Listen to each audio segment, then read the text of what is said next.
What's up, guys? Overall, pretty good game. I'm still waiting for our guys to put a. I think we got to remind them that there's 40 minutes worth of basketball, not 20. But in the wise words of Dickie Nutt, a former staff member here, you don't pour cold water on a win. I sprinkled a little cold water on the win post game, just reminding our guys that you got to put a full 40 minutes together. First half was incredible. I thought our defensive effort, execution of the game plan, 5 guys working together to stop the ball, was about the best I've seen from this team the entire season. And then obviously second half, we got away from that. I think we had 18 deflections first half and only 5 the second half, which just shows a lack of intensity and effort and focus in the second half, which is below our standard. But overall, continuing to step in the right direction with this squad. And we got to use this momentum, obviously going into a really easy start to the ACC play with Carolina and Duke and NC State and Syracuse and whoever else comes after that. So we're going to enjoy our Christmas break for a few days and then get back to work and hopefully continue to improve.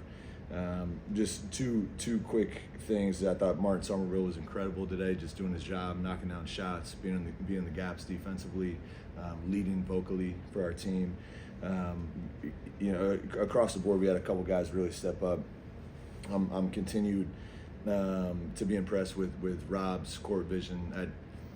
I know he's top 10 in the nation in assists right now. He should be number 1 by 5 miles, but we just got to knock down open shots that he's creating for our guys, and hopefully that will come at some point this season because he's doing an unbelievable job putting the ball on time, on target for his shooters around him, and to see him get 10 assists again. I think first time ever any player in the history of Florida State has had 4 double-digit assists. Is that right, Chuck? 4 double-digit assist games in a single season. In a single season. In a career. Which, we have 18 games left, so it shows how well he's distributing the ball, especially for a guy that was considered a score-first combo guard coming out of Jacksonville. He's truly taken on that point guard position and ran with it. And then finally, Thomas Basong, to see him, have a pretty complete game in terms of 8 rebounds, which I'm more happy than the 13 points in just 18 minutes. You could tell his confidence is going to continue to grow. I've told him and Cam, they're going to have freshman mistakes, and it can't crush you. It can't be the whole weight of the world on your shoulders every time you mess up, because we're going to need those guys to win games over the next 18. So it was good to see him get in there and fight and scrap for rebounds and obviously have one of his best games of the year. Shorter rotation, intentional? Yeah. Why? It's tricky going into ACC play, trying to play 10 or 11 guys. I'm going to continue to play the guys, number one, that I think can help me win. And it's not that those 3 guys that have been in the rotation can't contribute, but as a coach, it's really tough to play 10 or 11 guys and have those top 4, 5, 6 guys get any rhythm. It's just mathematically, if you sit down and Michael Fly's doing the rotations, but we sit down, for hours as a staff and go through different lineups, different rotations, the analytics behind them, the comfort level, obviously talking to a couple of our leaders of our team, who they're most comfortable playing with, especially down the stretch in close games. Not that we've had a ton of them, but going into ACC play, we need to have a group of 8 to 9, sometimes 10, depending on foul trouble and the way the game goes, ready to go. But that leaves at least 1 or 2 guys as the odd guys out. And I've been in basketball. I haven't been in basketball as long as a lot of coaches, but I've been in basketball long enough that the 8 we played tonight will not be the 8 that play the rest of the year. Those other 3 guys, in AJ, Alir, and Shaw, need to stay ready because they will help us win some games in the ACC play. But tonight, especially preparing for tonight and then looking ahead to ACC play, I played the guys that I felt like have given tremendous effort consistently, that have put the team first in most categories across the board in terms of the way they practice, the way they show up with mentality, and then just their play. And then finally, the group that's going to give us the best chance of winning games going into ACC play. You mentioned McCray. I don't know what you saw in film of him as a passer, but the fact that he was so willing right away to become a passer, and kind of what seemed more interested in that than scoring, how much does that help everything involved on the offense? To have a guy like that that's so willing to make the extra pass. Yeah, it makes everything click. And again, we're not shooting the ball at the level we're capable of. We're certainly not shooting the ball at the level we need to shoot to win big games against quote unquote better opponents. But when you have, especially when you have 5 guys on the court that are willing to make the extra play for a teammate, one of our core offensive values is create for each other. Rob has taken that on with a full head of steam.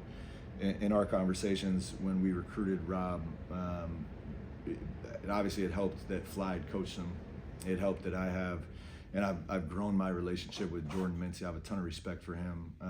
But in our conversations about Rob, when we were recruiting Rob, which is always a little awkward, right? He's transferring out, but Coach Mincy was incredible. He's close with Dennis Gates. He's close with a lot of people I'm close with. So he kind of gave me the blueprint on Rob. The kid is an ultra competitor. He's quiet, but he leads by example. And when things get tough, he's going to want to score. And that's what he had to do for Jacksonville to survive and to compete at the highest level. For us, it's a little bit different. And now we need him to score the ball, which he's certainly capable of. But in order for our offense to work, he has to create. And that was, it's mutually beneficial for our team, but also for Rob and his development if he wants to play at the highest level professionally. It's really tough to survive at 6'2", 6'3", being a non-point guard. It's just, that's the reality of it. You have to be able to score with the absolute best in the world if you're going to play that off-ball position at that size.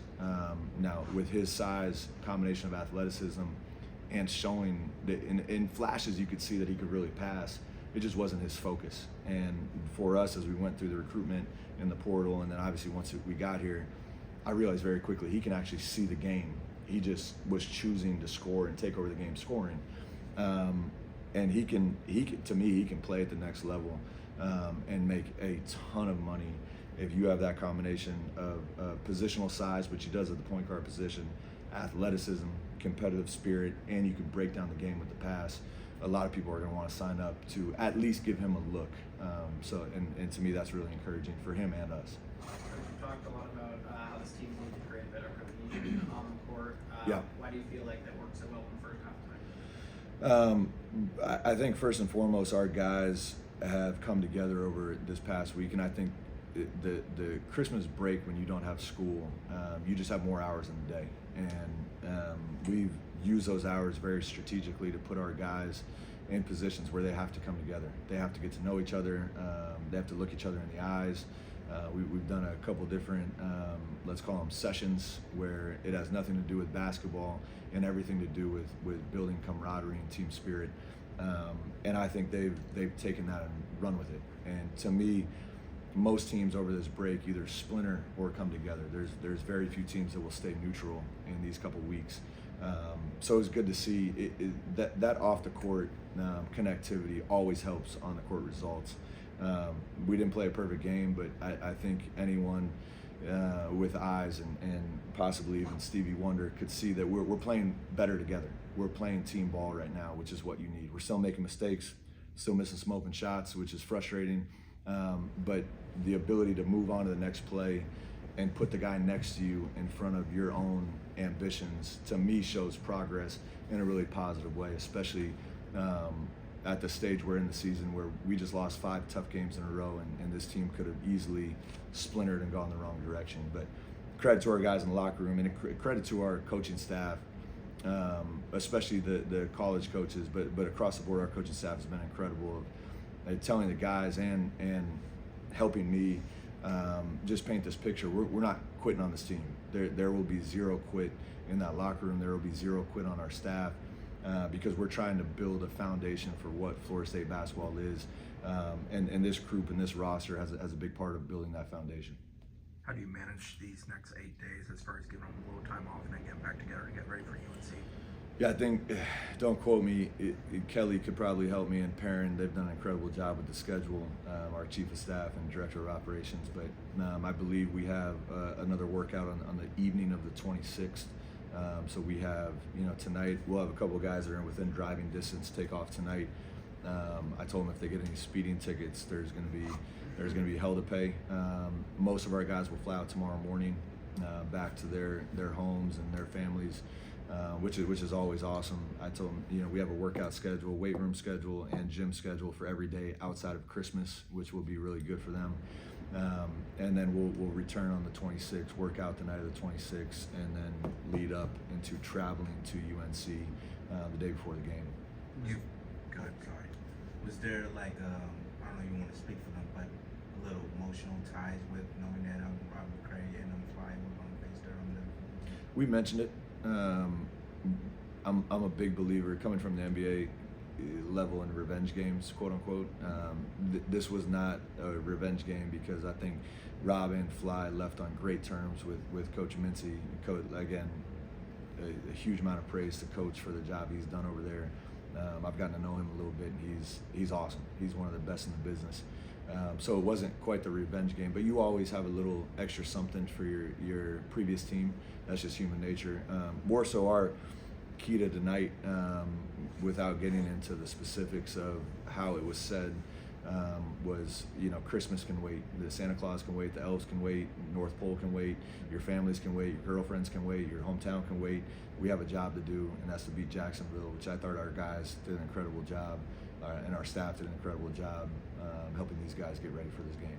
Are you still waiting for one of these games where like y'all are, I don't know, maybe 20 of 36 from three? Like where it seems like 3 or 4 different guys heat up, because you've had one guy maybe in a game, but not 4 or 5 guys really get going. When that happens, what is that going to look like? What do you think? You'll win and it'll be fun to watch. Yes. Yeah. Yes. It'll come. And Because you're getting good looks, right? Oh, we're getting great looks, and we're going to continue to believe in the system, not only this season but moving forward. That, especially as we recruit, this is going to be one of the best offenses in America. It takes time. It takes time to build anything good, and change is tough. And I know there's a lot of people that watch us play, at times, including myself, with my own eyes of like, is this right for our team? And you go back, you got to have a belief in what you're doing. You got to have proof of concept, especially to go recruit. And there's been a few programs around the country that have played similar styles that have had a ton of success doing it, especially with some of our constraints in terms of roster building, in terms of where our program's at.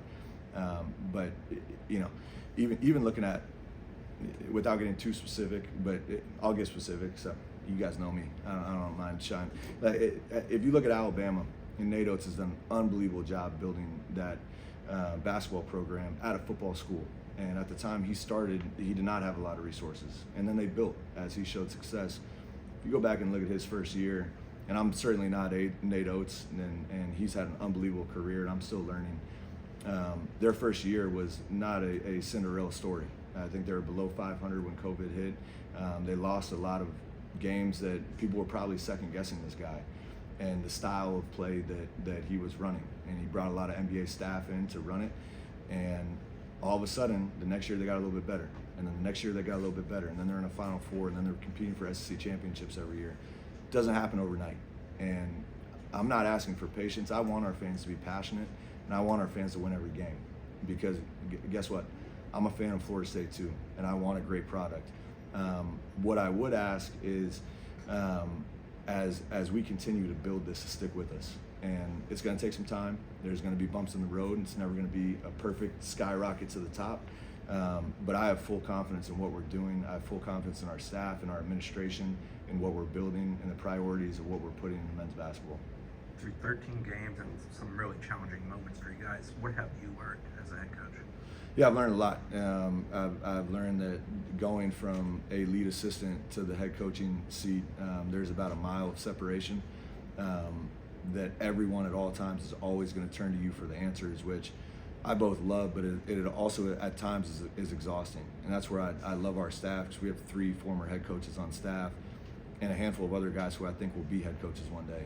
So they know what I'm going through, and they're super helpful in terms of when the plate stacks up and you got 20 pancakes on the plate, they'll take some off and eat them for you. And that to me has been the most challenging thing in terms of just time management. And this is where Michael Fly has been incredible, because he's helped multiple guys. He's helped Andy Enfield, he's helped Dennis Gates rebuild he's helped Jordan Mincy, and all these spots, and he sat in the seat. And he basically boils it down to, if it helps you win games, do it. All right. And so you got to prioritize. Does fundraising help you win games? Well, maybe not this year, but probably next year and the year after. Yes. So I got to fundraise. All right. Does recruiting nonstop help you beat Jacksonville? No, but you got to recruit. And that's where it's a blend of, okay, maybe I shouldn't be on the phone 8 hours a day. I got to go focus on our team, and constantly managing that as you build a program that, quite frankly, was picked 18 out of 18 in the ACC for a reason. We got a long way to go, but managing my time has been the most challenging part of constantly prioritizing, putting the team first, fundraising, recruiting, make sure I'm helping the staff develop, make sure our guys individually and as a team are developing. I think all head coaches go through it, even the coaches that have been coaching for 30 years, of where is my time best served every moment of every day. That's probably what I've learned the most, of how to direct my time and energy to have the most impact on this program. You all set? Thank you.